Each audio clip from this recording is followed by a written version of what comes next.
പദ്ധതിയെ തകർക്കാൻ വേണ്ടി വന്നൊരു സർക്കാരല്ലത്. നിങ്ങൾ മനസ്സിലാക്കേണ്ട ഒരു കാര്യം, സർക്കാർ ഒരു തുടർച്ചയാണ്. ആ തുടർച്ചയിൽ ഒരു സർക്കാർ വരുമ്പോൾ 5 വർഷമോ 10 വർഷമോ എടുക്കുന്ന സർക്കാരിന്റെ എല്ലാ പദ്ധതികളും അടിച്ചു പൊളിക്കുക, എന്നിട്ട് പുതിയ പദ്ധതി കൊണ്ടുവരാൻ. ഇത് അങ്ങനായി രാജ്യം എങ്ങനെ മുമ്പോട്ട് പോവുക? ഈ നിലവില് സെക്രട്ടറിയുമായും അല്ലെങ്കിൽ ഗവൺമെന്റുമായി ബന്ധപ്പെട്ടുള്ള നിയമനങ്ങളും ആ നിയമനങ്ങളുമായി ബന്ധപ്പെട്ട വിവാദമൊക്കെ തന്നെ നാളെ രാവിലെ അടിയന്തര ക്യാബിനറ്റ് ഉണ്ട്. സാധാരണ ബുധനാഴ്ചയാണ് ക്യാബിനറ്റ് ഉണ്ടാവുക. രാവിലെ 10 മണിക്ക് ക്യാബിനറ്റ്. ആ ക്യാബിനറ്റിനകത്ത് അതിന്റെ ഏത് തരത്തിലാണ് ഗവൺമെന്റ് വിശദീകരണം എന്ന് എനിക്ക് സത്യമായി പറഞ്ഞാൽ അതുമായി ബന്ധപ്പെട്ട വിശദീകരണം ഇല്ല. തീർച്ചയായിട്ടും നാളെ അതിന് ശേഷം ആ കാര്യത്തിൽ റെസ്പോണ്ട് ചെയ്യും. ലൈഫ് മിഷൻ പദ്ധതി ബന്ധപ്പെട്ട് സർക്കാരിന് പുതിയ പദ്ധതിയുണ്ടോ അതോ ആ പദ്ധതി ഒഴിവാക്കണം? അതിനൊരു ക്ലാരിറ്റി ഇതുവരെ വന്നിട്ടില്ല. അല്ല, ഒരു ക്ലാരിറ്റിയുടെ പ്രശ്നം അതിനകത്തില്ല. ലൈഫ് മിഷൻ പദ്ധതി നേരത്തെ തന്നെ ഞങ്ങൾ പറഞ്ഞുകൊണ്ടിരിക്കുന്ന ഒരു കാര്യമുണ്ട്. അത് ലൈഫ് മിഷൻ പദ്ധതിയുമായി ബന്ധപ്പെട്ടല്ല. ഞങ്ങൾ പറഞ്ഞത് കേരളത്തിലെ ഗ്രാമസഭകളുടെ ഏകദേശം, ഞാനിപ്പോൾ നിൽക്കുന്നത് ജില്ലാ പഞ്ചായത്ത് മെമ്പറുണ്ട്, ബ്ലോക്ക് പഞ്ചായത്ത് ചെയർമാൻമാരുണ്ട്, എല്ലാവരുടെയും മുമ്പിൽ വെച്ചിട്ടാണ്. എന്നുവെച്ചാൽ നിരവധി പഞ്ചായത്ത് മെമ്പർമാർ കേൾക്കുന്നുണ്ടാവും. പഞ്ചായത്തിലെ ഗ്രാമസഭകളാണ് യഥാർത്ഥത്തിൽ കേരളത്തിലെ ഗാന്ധിയൻ ഗ്രാമസ്വരാജിന്റെ ഒരു നല്ല പരിപ്രേക്ഷ എന്ന് പറയുന്നത്. ആ ഗ്രാമസഭകളുടെ ഏകദേശം 10ഓളം അധികാരങ്ങൾ എടുത്തു കളയപ്പെട്ടു കഴിഞ്ഞ 10 വർഷമായിട്ട്. ആ അധികാരങ്ങൾ തിരിച്ചു കൊടുക്കും എന്ന് പറഞ്ഞാൽ അതിന്റെ അർത്ഥം ലൈഫ് ഇല്ലാതാക്കും എന്നുള്ളതല്ല. ലൈഫ് പദ്ധതി ഇല്ലാതാക്കും എന്നാണ് ആരെങ്കിലും വിചാരിക്കണതെങ്കിൽ അപ്പോൾ ലൈഫ് പദ്ധതി അല്ലെങ്കിൽ ലൈഫ് മിഷൻ എന്ന് പറയുന്നതിന് എന്തോ കുഴപ്പമുണ്ട് നിങ്ങൾക്ക് തന്നെ തോന്നുന്ന പ്രശ്നമാണ്. ആർക്കെങ്കിലും അങ്ങനെ സംശയം ഉണ്ടെങ്കിൽ അവർ ആ സംശയം ക്ലാരിഫൈ ചെയ്യാണ് വേണ്ടത്. ഏതെങ്കിലും പദ്ധതിയെ തകർക്കാൻ വേണ്ടി വന്നൊരു സർക്കാരല്ലത്. നിങ്ങൾ മനസ്സിലാക്കേണ്ട ഒരു കാര്യം, സർക്കാർ ഒരു തുടർച്ചയാണ്.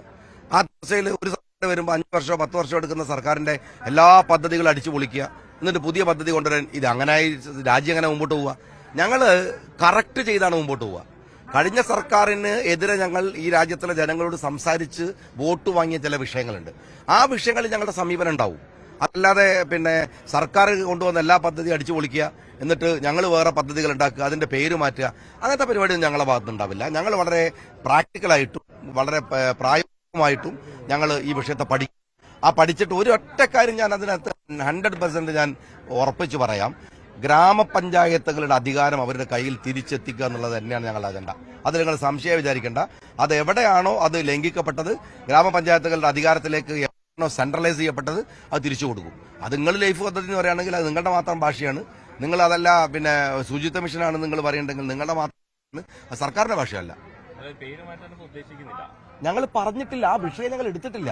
പേര് മാറ്റണം എന്ന് പറയണമെങ്കിൽ ആ വിഷയം ഞങ്ങൾ എടുക്കണ്ടേ? ആ ഒന്നാമത്തെ ക്യാബിനറ്റിനകത്ത് ഞാൻ പറഞ്ഞൊരു കാര്യമുണ്ട്. പഞ്ചായത്ത് ഉത്തരവാദപ്പെട്ട പഞ്ചായത്തിന്റെ മന്ത്രി എന്നുള്ള ഞാൻ പറഞ്ഞത്, പഞ്ചായത്തുകളുടെ എടുക്കപ്പെട്ട അധികാരങ്ങൾ അവർക്ക് തിരിച്ചു കൊടുക്കണം. ഡീസെൻട്രലൈസേഷൻ പൂർണ്ണാർത്ഥത്തിൽ കേരളത്തിൽ വരുത്തണം എന്നാണ്. അത് ഒരിക്കലും ലൈഫ് മിഷനുമായിട്ട് ബന്ധപ്പെട്ട് മാത്രമാണ് നിങ്ങൾ വിചാരിക്കുന്നത്. എങ്ങനെയാണ് ആ ചർച്ച വന്നത് എനിക്ക് മനസ്സിലായിട്ടില്ല. CPM തന്നെയാണ് രംഗത്തെത്തുന്നത്. അവർ സമരം സംഘടിപ്പിക്കും, ഇങ്ങനൊരു പദ്ധതി അട്ടിമറിക്കാൻ ശ്രമിച്ചെന്നൊക്കെ പറയണ്ടേ? അല്ല, സമരം സംഘടിപ്പിക്കൽ അവരുടെ വിഷയമാണല്ലോ. അവർ സ്വാഭാവികമായിട്ടും പ്രതിപക്ഷ പാർട്ടികൾ പറയേണ്ട കാര്യമാണ് അങ്ങനെ ഉണ്ടെങ്കിൽ. പക്ഷെ ഞങ്ങൾ പഞ്ചായത്തുകൾക്ക് എടുത്ത അധികാരം തിരിച്ചവർക്ക് കൊടുക്കുമ്പോൾ അവർ സമരം ചെയ്യട്ടെ, പഞ്ചായത്തുകളുണ്ടല്ലോ ഇവിടെ. അതൊന്നും ഒരു വിഷയമുള്ള കാര്യമില്ല. സമരം ചെയ്യുമോ എന്ന് നോക്കിയിട്ട് ഞങ്ങൾ മെറിറ്റോറിയസ് അല്ലാത്ത കാര്യങ്ങൾ ചെയ്യുക, അത് ഞങ്ങൾ ചെയ്യൂല. സമരം ചെയ്യുമെന്ന് കരുതിയിട്ട് മെറിറ്റോറിയസ് ആയ കാര്യങ്ങൾ ചെയ്യാതിരിക്കുക, അതും നടക്കൂല. സമരത്തെ പേടിച്ചിട്ട് കാര്യങ്ങൾ ചെയ്യാതിരിക്കുന്നില്ല. പക്ഷേ അനാവശ്യമായ കാര്യങ്ങൾ ഇടതുപക്ഷമാണ് അപ്പുറത്ത് നിന്നുള്ളതുകൊണ്ട് ഞങ്ങൾ ചെയ്യില്ല. ഞാൻ വീണ്ടും പറയുന്നു, കഴിഞ്ഞ സർക്കാരിന്റെ കാലത്ത് കൊണ്ടുവന്ന പദ്ധതികളെ മുഴുവൻ അടിച്ചു പൊളിക്കാൻ വന്ന സർക്കാരല്ലത്. കഴിഞ്ഞ സർക്കാരിന്റെ തുടർച്ചയാണ്. എന്നാൽ ഞങ്ങൾ ജനങ്ങളുടെ മുമ്പിൽ പറഞ്ഞിട്ട് 102 സീറ്റ് തരാൻ കാരണമായ നിരവധി രാഷ്ട്രീയമുണ്ട്.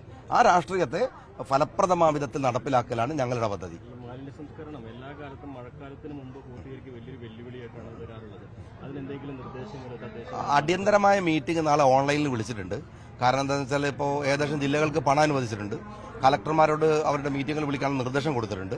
ഞങ്ങൾക്ക് ഈ ഹെൽത്ത് സെന്റർ വഴിയാണ് ഞങ്ങൾ അതിനെ ഇംപ്ലിമെന്റ് ചെയ്യാറ്. നാളെ എല്ലാവരും അങ്ങോട്ട് തിരുവനന്തപുരത്ത് വിളിച്ചിട്ടില്ല. കാരണം വിളിച്ചാൽ എന്താ വെച്ചാൽ അവരൊക്കെ ഇവിടെ പണിയെടുക്കുന്ന സമയത്ത് അങ്ങോട്ട് വിളിക്കേണ്ടെന്ന് കരുതിയിട്ട് ഓൺലൈൻ മീറ്റിംഗ് നാളെ JD മാരടക്കമുള്ളവരുടെ മീറ്റിംഗ് വിളിച്ചിട്ടുണ്ട്. അത് എന്തായാലും ഞങ്ങൾ സീരിയസ് ആയിട്ട് പരിശോധിക്കും എന്തായാലും.